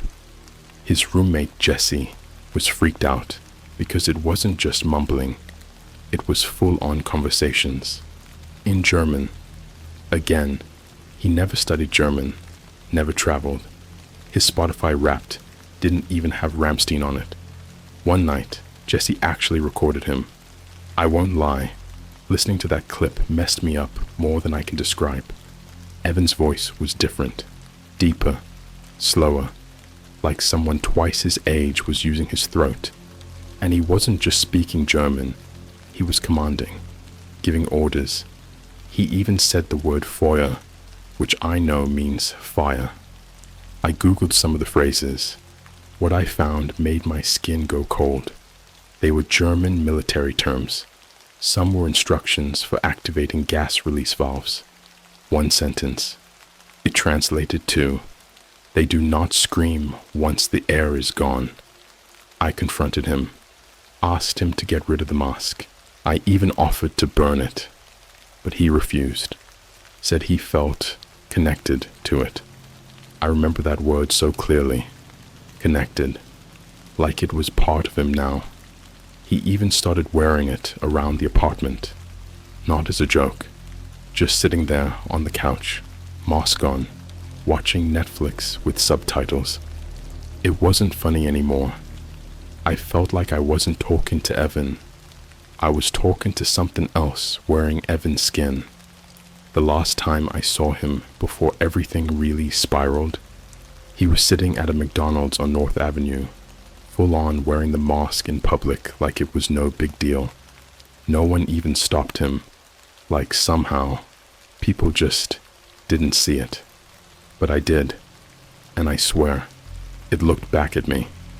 It's been 2 months since that night at McDonald's, and I still can't unsee it. Evan wasn't just wearing the mask. The damn thing moved. I'm telling you, I saw it. The leather shifted when he breathed, but it wasn't like normal exhaling. The edges pulsed like a lung. It was like the mask was alive, like it had muscle memory, contracting every time his chest rose. And the eye lenses, Jesus! The reflections inside weren't his surroundings. They looked like shadows moving behind glass, crawling like insects. I stared too long. I must have blacked out for a second, because when I blinked, he was right in front of me. I hadn't even seen him get up. He said something in German, fast and angry, but I couldn't understand it.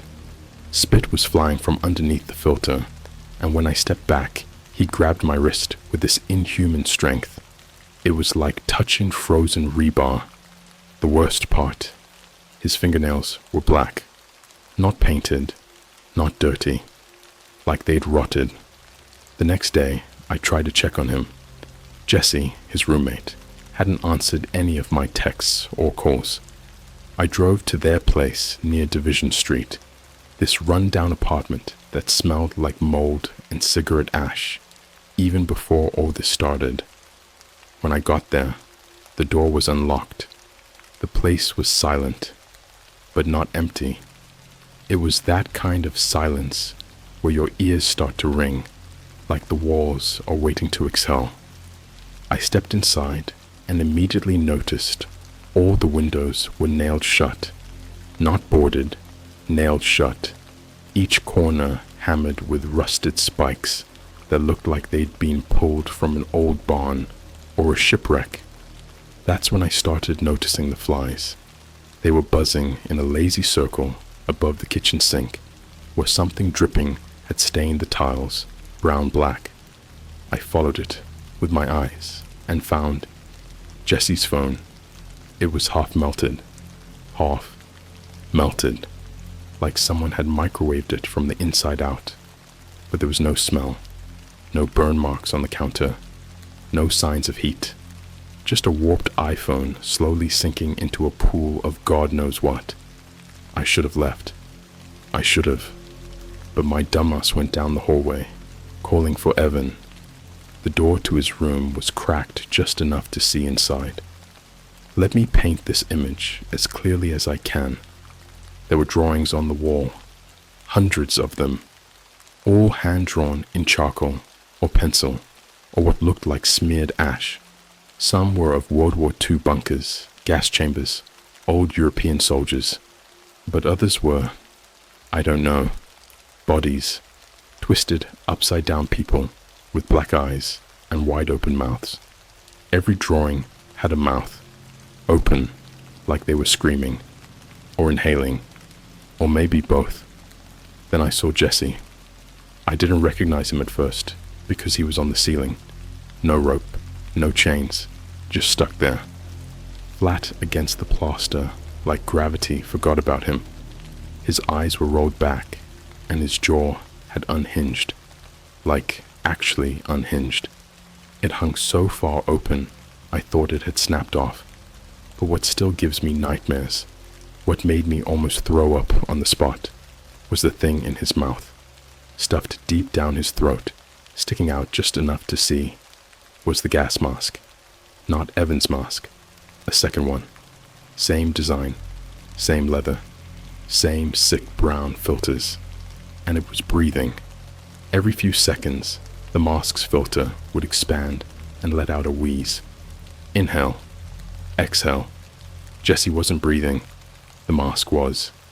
That's when Evan stepped into view.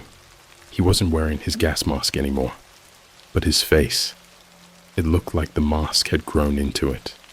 His skin was permanently indented, pressed with the ring lines from the mask's filter. His lips were cracked, black, and bleeding like he'd been chewing on charcoal.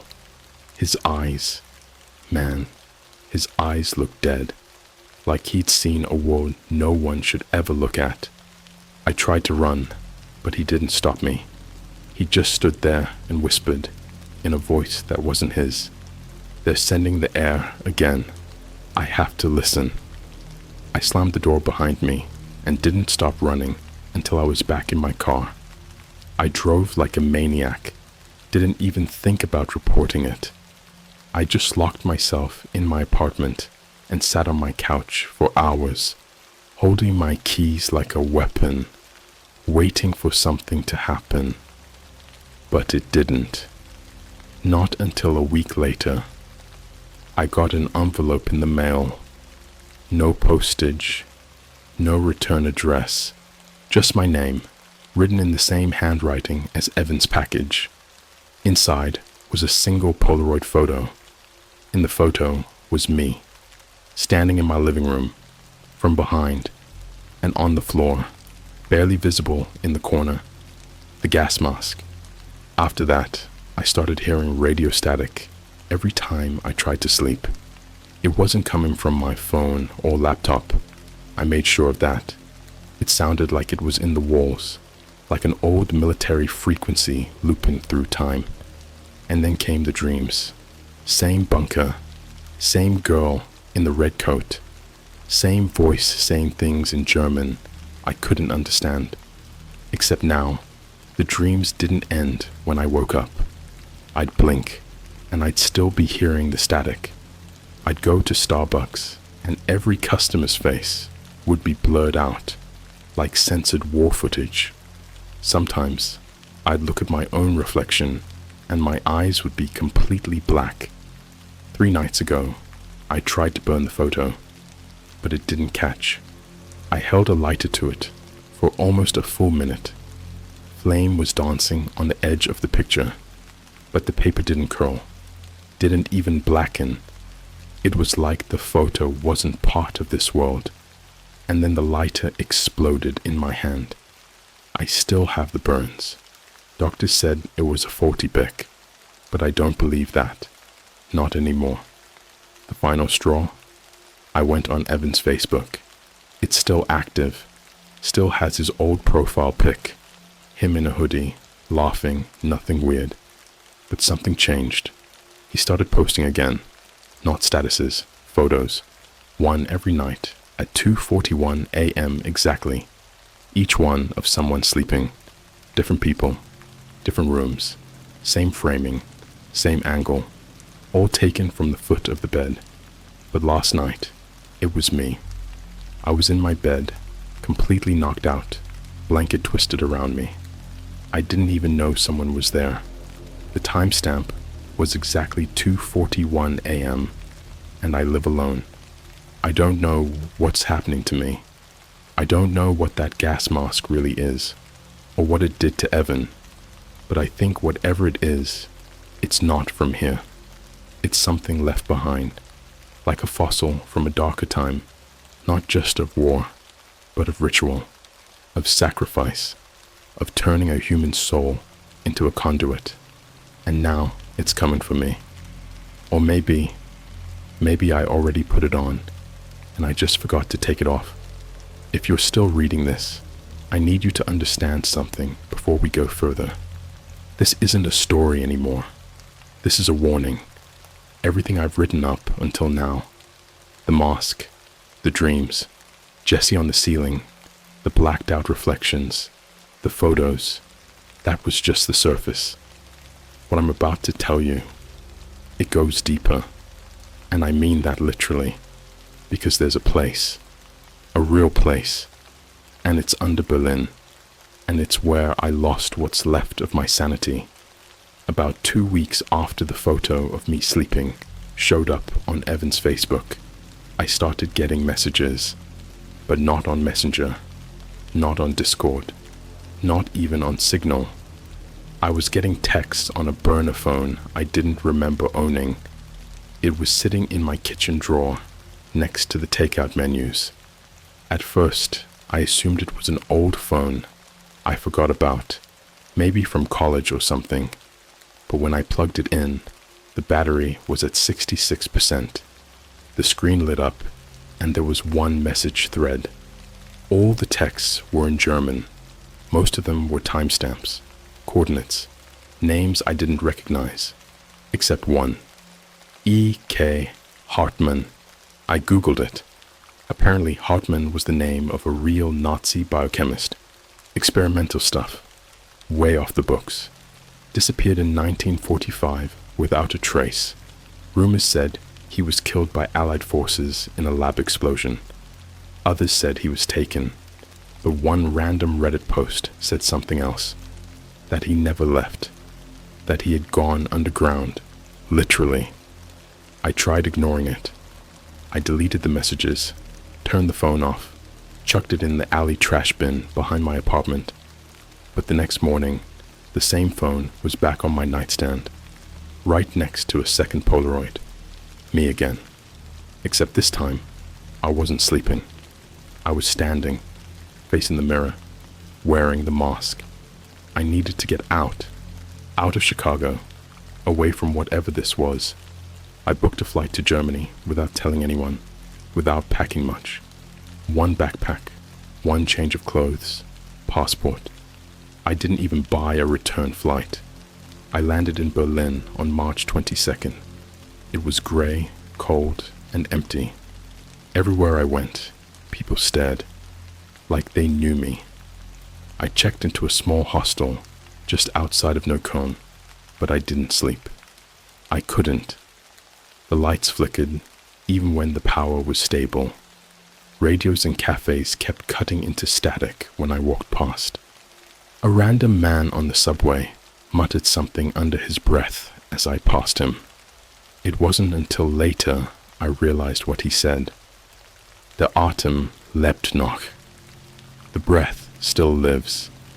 The Coordinates from the burner phone led me to a U-Bahn station that had been sealed off since the 1940s.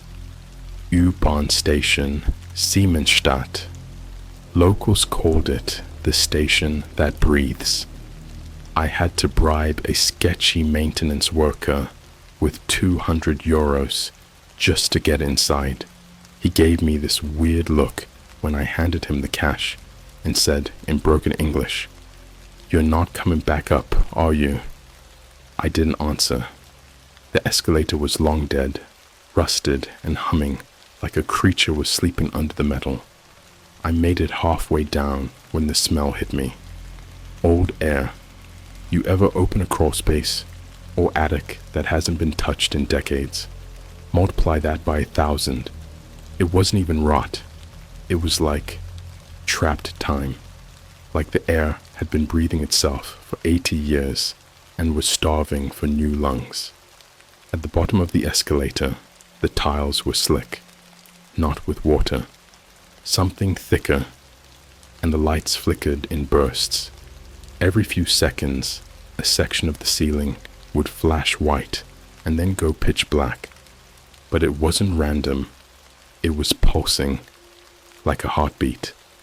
I walked down the platform and saw the wall where the tunnel had been collapsed. Except it wasn't collapsed anymore. It was open, like someone or something had just cleared it. The concrete still had dust hanging in the air, floating like snow, and I could see footprints in it. Barefoot, deep, not human, way too long, way too narrow. I followed the tunnel deeper. The air got warmer, and the walls started changing. First, the tiles disappeared, then the concrete. Eventually, I realized I wasn't even in a subway tunnel anymore. I was in a bunker, a real, untouched Nazi bunker from the war.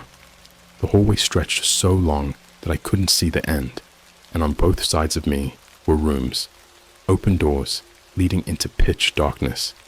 Each door had a number carved into the concrete, not painted, carved, and next to each number, a name. But the names weren't German, they were English, and I recognized some. Hartman, Jesse, me. My name was on door 9. I didn't go in, not yet. Instead, I kept walking. At the very end of the corridor was a steel door that looked like it hadn't been opened since the war ended, bolted shut from the outside, like someone didn't want whatever was inside to get out. But the bolts were broken from the inside. I stepped through and entered what I can only describe as a laboratory turned shrine. Shelves filled with rusted gas masks, but none of them had filters. They were just shells, empty faces staring at the walls, which were covered in photographs, black and white portraits of people wearing the mask. Hundreds, maybe thousands, children, old men, soldiers, civilians. Some were crying, some were smiling, some had no eyes.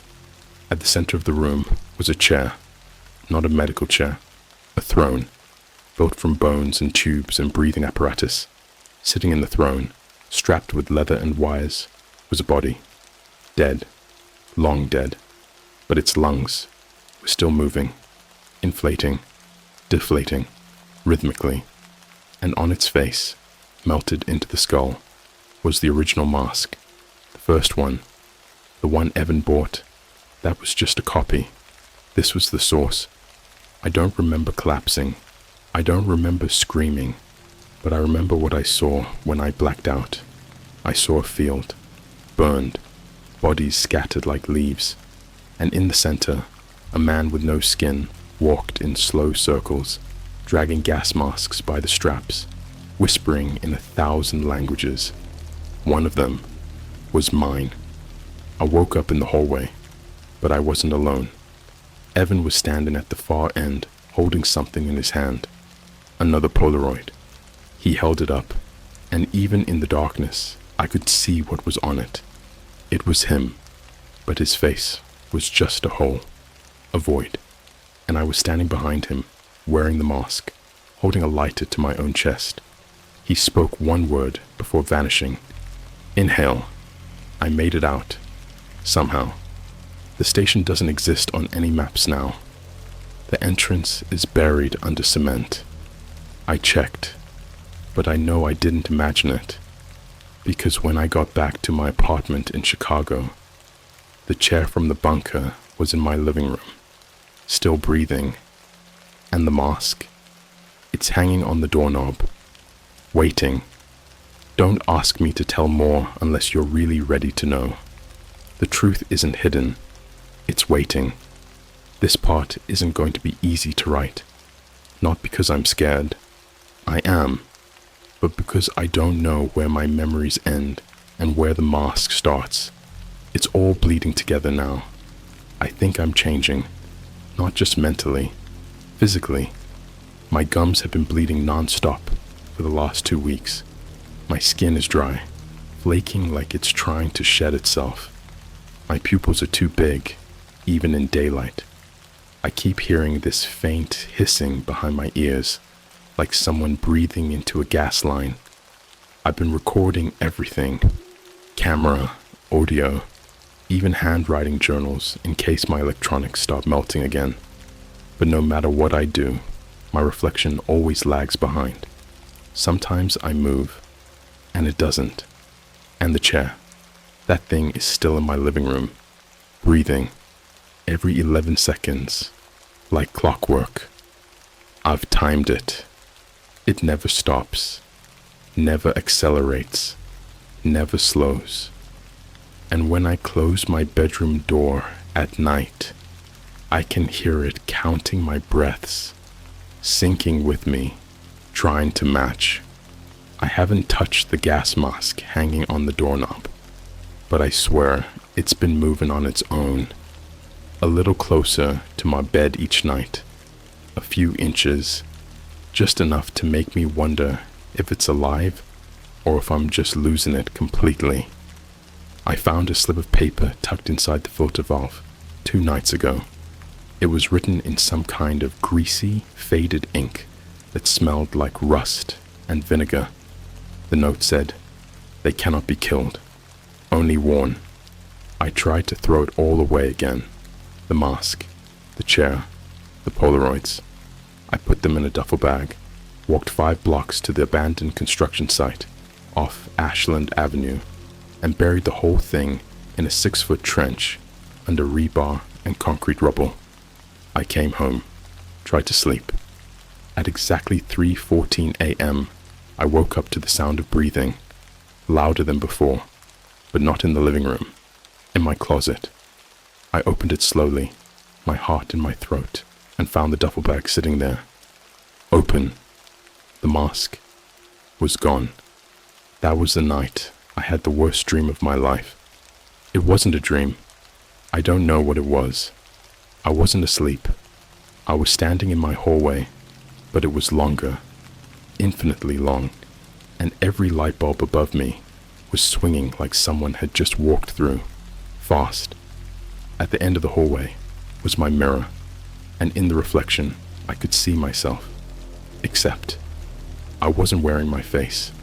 I was wearing the mask, and behind me were hundreds, no, thousands of figures wearing gas masks. All of them, endless, rows and rows, and their eyes behind the lenses. They weren't human anymore. Some were glowing white, others were hollow sockets, stretching like the inside of a scream, and then they all breathed in at once. I felt my lungs collapse, physically collapse, like my ribcage was trying to pull itself inside out.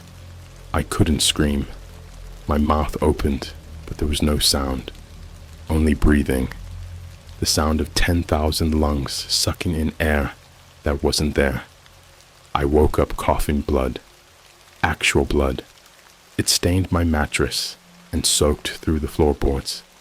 My neighbors banged on the walls, thinking I was dying, and honestly, I think I was. But it wasn't the blood that scared me the most. It was what was carved into my ceiling, right above where I sleep. 3 words, in blocky, burned-in letters. We still inhale. Since then, things have gotten worse. I stopped going outside. When I do, I see people wearing the mask. Not everyone, just random people in the distance. I'll be walking past a cafe and catch someone in the window, sitting completely still, mask over their face, not moving, just staring at me. When I blink, they're gone.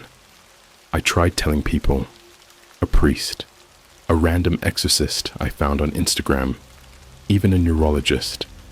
All of them gave me the same answer, in different words. You've already put it on. I found Evan again. He's not Evan anymore. He's something else. He doesn't walk. He drags, like his legs forgot how to move, but the rest of his body is still trying. I saw him outside of a Walgreens downtown, just standing in front of the sliding doors, hands at his sides, breathing like an animal. When I got close, he looked up. His eyes were completely black, not empty, not rotted, just filled with something so impossibly deep, I felt like I was staring into a well that screamed. He opened his mouth, but no sound came out. Only air, hot air, like standing in front of a crematorium. And then he whispered a name, my name. And behind him, there were 3 more Evans, identical, standing perfectly still, breathing in unison. I ran, didn't stop. My legs almost gave out. I ran past cars, past lights, across traffic like a lunatic. My lungs burned like they were full of ash. When I got back to my apartment, the front door was already open. The lights were off. The chair was gone. The only thing left in the middle of my living room, the mask, floating, not sitting, floating, hovering about 3 feet off the floor, turning slowly like it was waiting. I made a choice. I regret. I put it on. The second it touched my face, I left. I don't mean I blacked out. I mean, I left this world. I felt myself being sucked backward into something that wasn't a dream, wasn't a place. It was like being inside a memory that wasn't mine. I was in a field, snow-covered, bodies stacked like logs.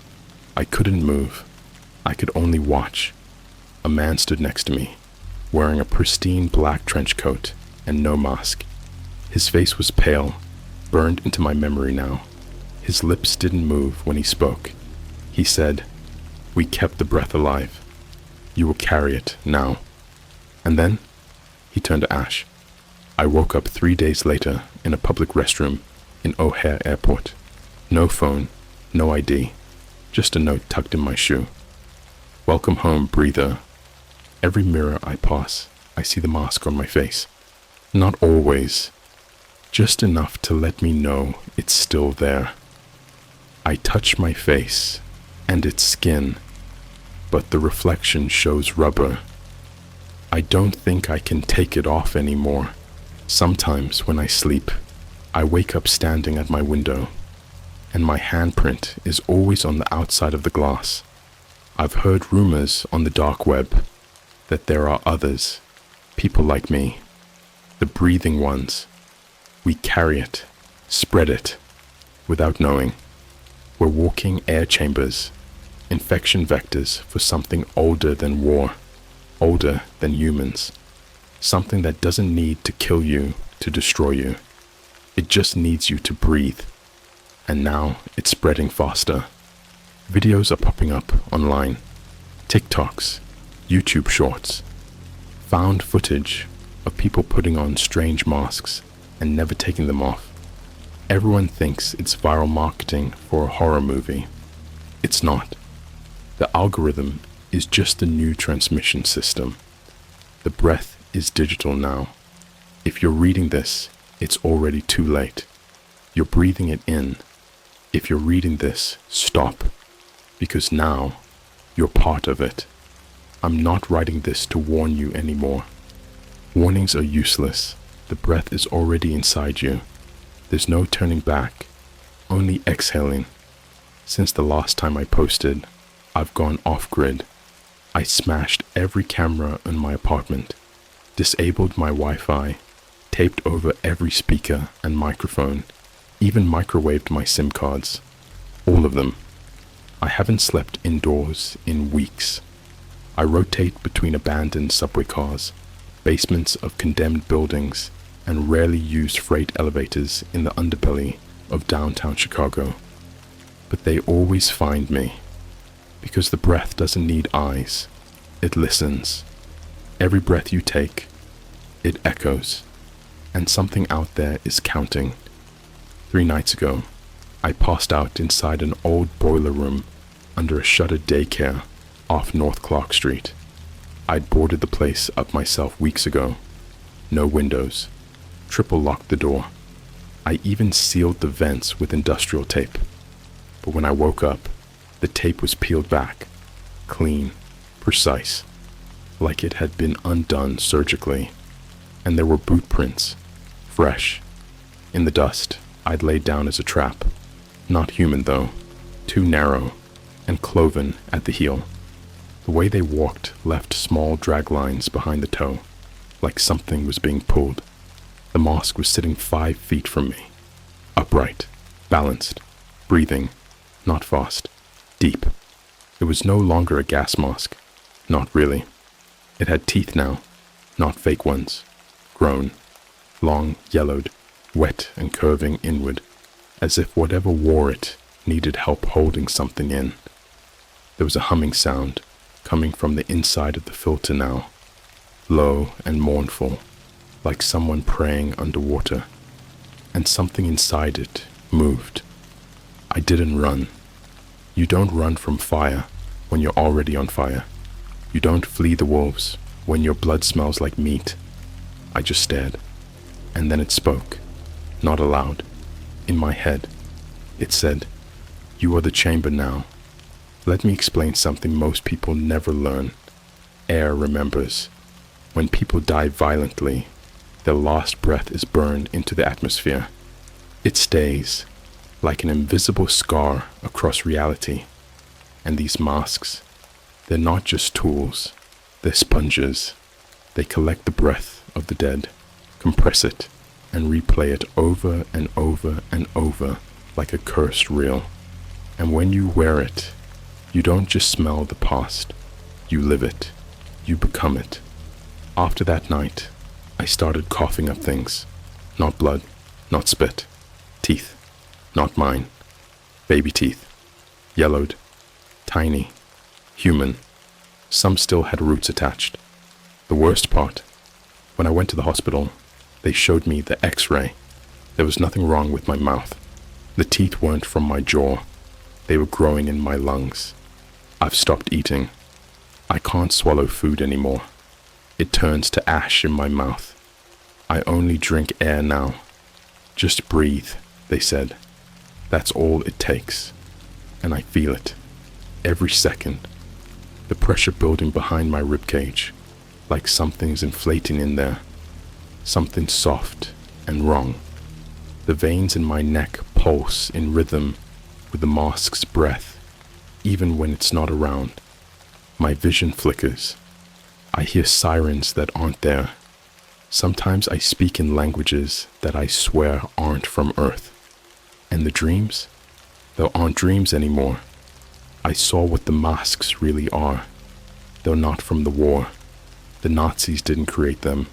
They found them. Deep in the Black Forest, buried under a collapsed monastery, under layers of moss and bone, in a catacomb filled with stone lungs. The monks there didn't pray. They inhaled for hours in silence, faces hidden behind early prototypes, masks carved from antler and leather, soaked in blood and turpentine. And they kept something alive, a breath older than mankind, something that hated silence, something that needed lungs to survive. The war wasn't about land or power. It was about control of the breath. Who would carry it? Who would release it? The final photo appeared 2 days ago. Not on my phone.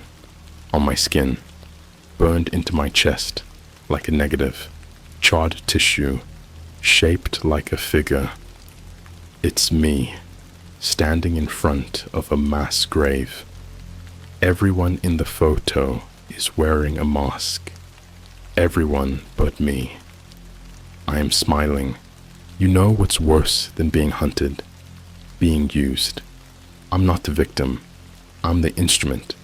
They're using my lungs to broadcast. Every breath I take pumps it further, deeper, into people I pass on the street, into every word I say, every whisper I send through the screen. You're infected now. There is no mask anymore. There is only you. You're wearing it right now, and you don't even feel it, because the breath doesn't need straps. It just needs an opening, a mouth, a screen, a story. I stopped trying to warn people. You can't wake someone drowning in air, but you can watch. Watch what happens to them when they start coughing in their sleep. Watch when they wake up standing in front of their mirrors, gasping, trying to remember if they were ever really alive to begin with. Last night, I looked out my window. Across the street, there were dozens of people just standing there, masks on, perfectly still, and behind them, rising over the rooftops, a lung-shaped moon. It wasn't glowing, it was inhaling.